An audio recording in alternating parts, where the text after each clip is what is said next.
عايز اقول كلمه. ليه الدوله دايما بتصر اي مشروع تعمله على حساب المواطن؟ عايز افهم ليه السياسه دي؟ الدوله بتاعتنا لما بتعمل مشروع المفروض لصالح المواطن مش ضد المواطن.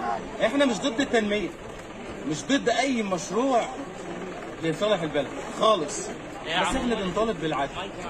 احنا طلبنا من كامل الوزير قلنا له نعمل لنا بيت مقابل البيت، والراجل وافق. هو اللي قال كده.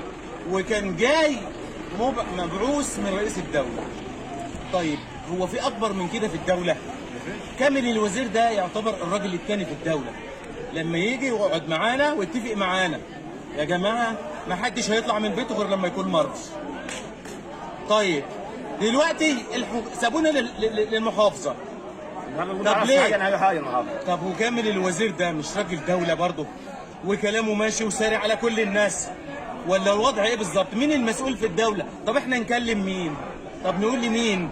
بعد مبعوث رئيس الدوله نكلم مين بقى؟ هل المحافظ اكبر من كامل الوزير؟ ما انا عايز اعرف، ما احنا ما عدناش فاهمين التسلسل القيادي بتاعكم فين؟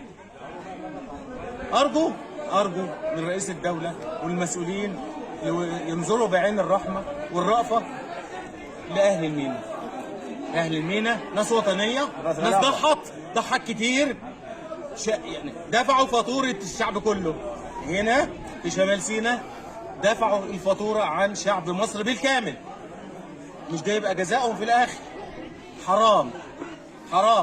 ورغم ذلك احنا مش ضد التنميه. واحنا في الاول والاخر مش ضد التنميه خالص. احنا مع التنميه، بس ادينا حقي. ما عرفتش تعمل لي بيت، اديني حقي بثمن النهارده.